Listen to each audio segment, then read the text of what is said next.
Bonsoir, bienvenue sur Mediapart pour toutes celles et ceux qui nous rejoignent avec le traditionnel retour sur enquête. Et cette fois-ci, je retrouve Yann Philippin, qui est journaliste à Mediapart. Yann, tu vas nous parler de deux histoires, deux articles qui ont été publiés très récemment sur le journal. On va parler du premier qui concerne une figure assez bien connue des Français, il est assez populaire, c'est le judoka Teddy Riner. Et tu documentes dans un article sur le journal qu'on va voir s'afficher, ce qui ressemble assez bien à un renvoi d'ascenseur entre Teddy Riner et le roi du Maroc, Mohamed VI. En tout cas, ce qu'on peut dire, c'est qu'il y a une coïncidence très frappante, c'est-à-dire à la fois une intervention de Mohamed VI pour une embauche de Teddy Riner et d'autre part l'obtention des mondiaux de judo par le Maroc.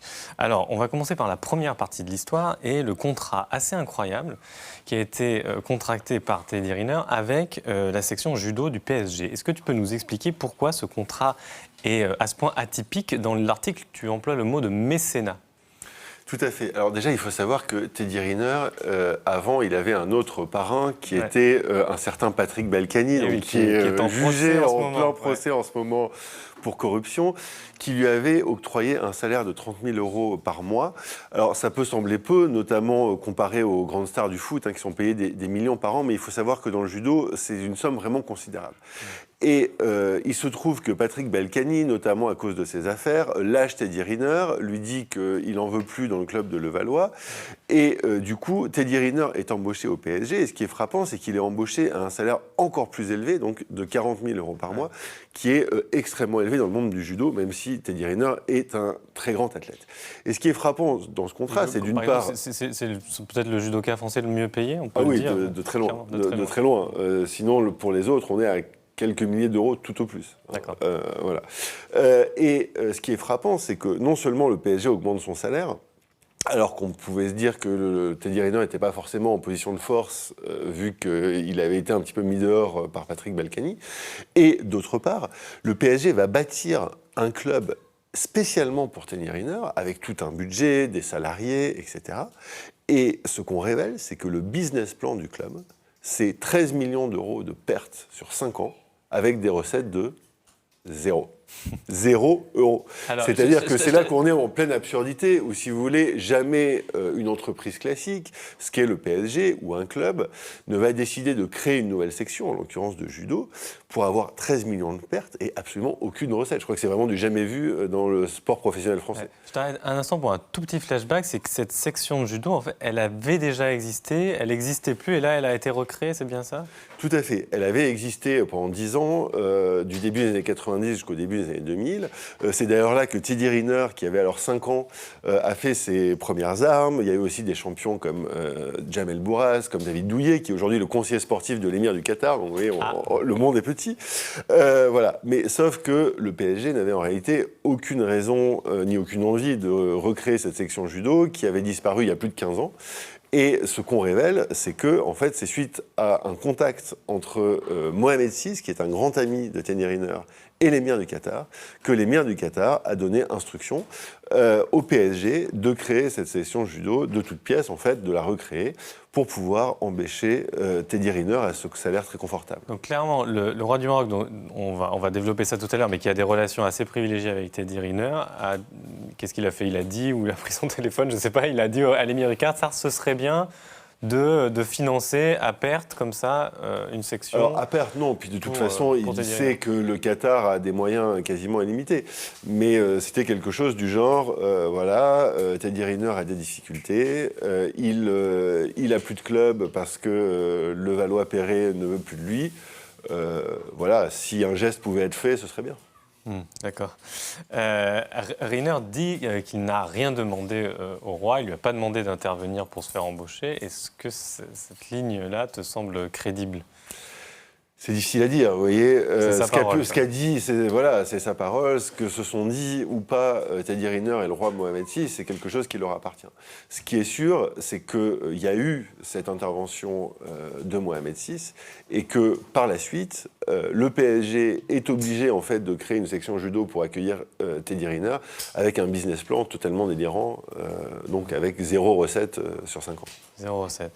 Alors, on l'a dit, Teddy Riner a aidé le Maroc à obtenir des Jeux, donc ces fameux mondiaux de judo. Alors, j'aimerais qu'on comprenne, parce que c'est là qu'il y a ce fameux soupçon de renvoi d'ascenseur, parce qu'on apprend aussi dans l'article qu'il n'y avait pas beaucoup de candidats pour organiser ces Jeux. Donc, est-ce que c'est Teddy Riner qui donne l'idée au Maroc d'organiser ces Jeux? Est-ce qu'il favorise le fait que il sera le seul candidat? Comment ça fonctionne à ce monde-là? Voilà. Alors, Teddy Riner, qui nous a accordé un long entretien, dément absolument tout renvoi d'ascenseur. Il dit que tout ça n'a rien à voir, que ce sont des coïncidences. Ceci étant dit, il y a quand même une chronologie qui est extrêmement troublante. C'est-à-dire que en 2016, donc Levallois dit à Teddy Riner, on veut plus de toi. Donc Teddy Riner est en difficulté, il a besoin d'un nouveau club. Et première coïncidence, fin mars 2017, donc un peu plus de 6 mois après, Teddy Riner est sponsorisé par Maroc Télécom, alors même que c'est un ami, il ne s'en cache pas, du roi du Maroc. Peu de temps après, il y a ce contact entre le roi du Maroc et l'émir du Qatar destiné à favoriser une embauche de Teddy Riner, ce qui se concrétise. Et toujours dans la foulée, autour de la même période, on a Teddy Riner qui soutient la candidature du Maroc auprès de la Fédération internationale de judo pour que le Maroc ait ses mondiaux. Alors déjà, ce qu'il faut comprendre, c'est que oui, le Maroc était le seul candidat, mais que le Maroc a obtenu en fait 6 compétitions d'un coup, et que même s'il était le seul candidat pour les mondiaux, c'est quelque chose de très important pour le Maroc, parce que le Maroc a une stratégie de promotion du pays par le sport, un peu comme le Qatar d'ailleurs, avec des moyens moins importants. Plus limités, ouais. Voilà. Et donc pour le Maroc, c'était important de décrocher ces compétitions. Par ailleurs, Teddy Riner admet lui-même auprès de Mediapart que son soutien a pu avoir une influence, même si il a du mal à la quantifier. Et par ailleurs, l'explication que nous a donnée le président de la Fédération internationale est assez intéressant. C'est qu'en fait, il s'agit des mondiaux toutes catégories. C'est-à-dire où il n'y a pas de catégorie de poids comme pour les mondiaux classiques.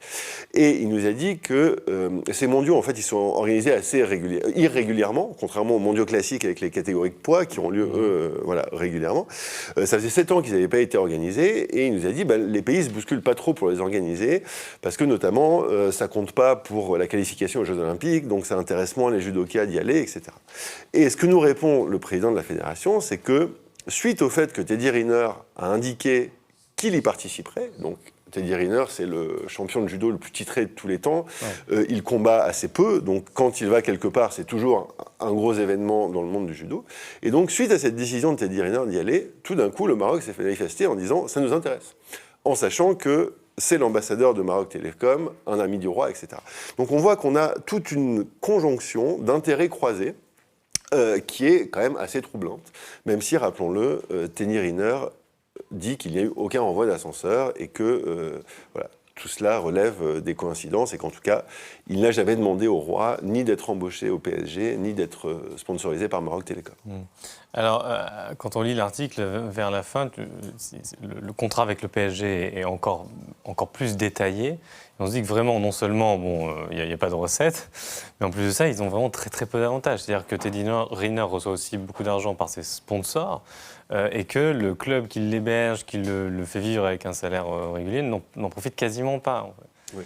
C'est l'autre chose assez folle dans nos révélations, c'est que, donc, comme on l'a vu, le business plan, c'est recette zéro. Et là, on a un monsieur qui s'appelle Jean-Claude Blanc, qui est le numéro 2 du PSG, le bras droit de Nasser Al-Khelaifi, le patron du club, qui lui est un gestionnaire et il essaye désespérément de limiter les frais, de limiter la casse. Et Teddy Riner, au départ, voulait garder tous ses revenus de sponsoring pour lui.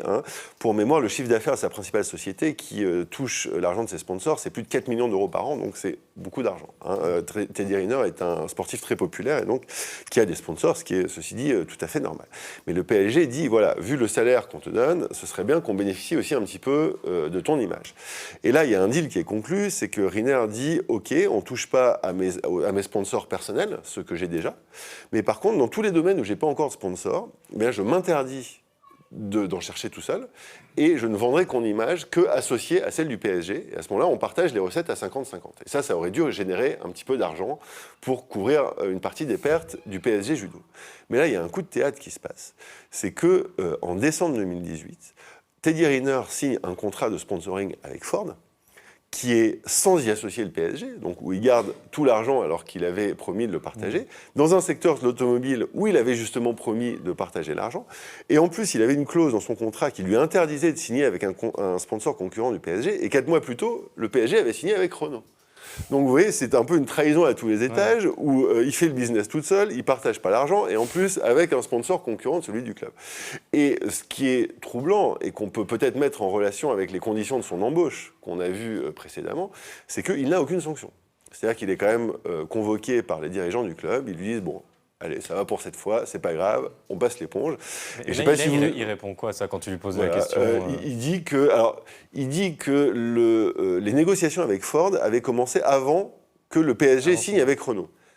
Alors, c'est sans doute vrai. Mais par contre, lui signe avec Ford 4 mois après que le PSG ait signé avec Renault. Ce qui veut dire que quand il a vu que le PSG avait signé avec Renault, il aurait dû normalement interrompre les négociations avec Ford et faire part de la situation au PSG.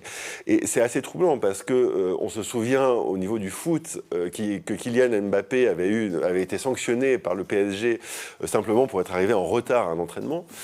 Donc là, on voit que ce qu'a fait Teddy Riner, c'est vraiment d'une toute autre ampleur, hein, avec en plus des pertes financières sèches pour le PSG. Et là, rien, aucune sanction. Teddy Riner nous dit, écoutez, je me suis excusé. Ils m'ont dit, c'est bon pour cette fois, tu auras une amende la prochaine fois. Ouais. Et donc, comment on comprend ça? Parce qu'il serait davantage protégé peut-être que Mbappé ou... C'est difficile à dire, mais encore une fois, c'est difficile de ne pas faire le lien avec les conditions de son recrutement. Et donc aujourd'hui, cette fameuse section judo du PSG, ça reste une coquille vide. Alors c'est détaillé dans l'article, il y a plusieurs tentatives quand même de faire grimper des champions autour de lui, mais on a l'impression que tout échoue. Alors c'est la dernière révélation de notre article. C'est qu'on a vu que c'est une absurdité sur le plan financier, mais ce sera aussi une catastrophe sur le plan sportif. Pourquoi? Parce que quand Teddy Riner est recruté, il a un projet à vendre au PSG qui est qu'il veut monter une équipe de très haut niveau en recrutant certains de ses coéquipiers de l'équipe de France dans les autres catégories de poids. Vous savez que Teddy Riner, il est poids lourd, donc il y a d'autres champions dans l'équipe de France un peu plus légers. Il dit on va les recruter et on va monter une équipe pro de très haut niveau qui va essayer de gagner la Ligue des Champions, parce que ça existe aussi dans le judo, c'est une compétition de club, donc la Ligue des Champions européenne. Tout se passe bien, il contacte ses camarades de l'équipe de France, il négocie avec eux des conditions financières plutôt généreuses pour le monde du judo. C'est-à-dire ce qu'il dit, c'est qu'il veut bien les payer, leur donner aussi une visibilité, parce qu'il faut voir que le judo, c'est un sport pauvre. Et c'est vrai qu'à part les très très grands champions comme Teddy Riner, la plupart des champions classiques, ils ont du mal à en vivre bien et c'est compliqué pour eux. Et donc Riner se dit, je vais leur donner une sécurité financière, comme ça fera une belle équipe pour le club. Et en plus, peut-être qu'ils vont ramener des médailles à la France, aux championnats d'Europe, aux championnats du monde, aux Jeux olympiques. Mais sauf que là, il y a un coup de théâtre qui se produit, c'est que au dernier moment, c'est-à-dire 2 semaines après l'embauche de Teddy Riner à l'été 2017, le PSG décide de trahir la parole de Riner. C'est-à-dire le PSG recontacte les judokas avec qui Riner avait négocié. Il leur dit, finalement, votre CDD, ce ne sera pas plusieurs années, ce sera 1 an, et puis on baisse les salaires de 30%. Du coup, les judokas ne comprennent pas ce qui leur arrive, ils refusent, ils se retrouvent pour certains en grande difficulté parce qu'ils avaient déjà dit à leurs autres clubs qu'ils partaient, donc vous imaginez la position dans laquelle ils se sont retrouvés en disant non, en fait je reste, je pars pas au PSG. Et du coup, le projet de créer cette équipe professionnelle capote complètement. Et donc le PSG doit trouver d'urgence un plan B, parce que si vous voulez, quand vous recrutez Teddy Riner, il faut quand même mettre quelque chose en face. Vous voyez, vous pouvez pas dire je le recrute comme ça tout seul. Et c'est là qu'ils mettent en place un second projet qui est de dire finalement on va former des jeunes, c'est-à-dire des mineurs, des jeunes espoirs. Et là, ils font un plan B qui est de recruter des jeunes espoirs du judo français, qui ont d'ailleurs gagné plusieurs titres nationaux, avec pour objectif officiel de gagner des médailles au JO de Paris en 2024, donc dans 5 ans. Pardon. Et voilà. Et du coup, Teddy Riner, qui au départ devait être le chef d'une équipe professionnelle de haut niveau, se retrouve aujourd'hui avec un rôle de grand frère, c'est l'élément de langage officiel du club, à finalement coacher une fois par semaine au PSG ces jeunes dont le PSG espère qu'ils vont lui rapporter des médailles. Très bien. Alors, pour tous ceux qui du coup, sont appâtés par ce récit, veulent les détails de l'histoire, on va donc vers l'article publié dans Mediapart. Et on se retrouve dans un tout petit instant pour une autre histoire avec Yann Philippin.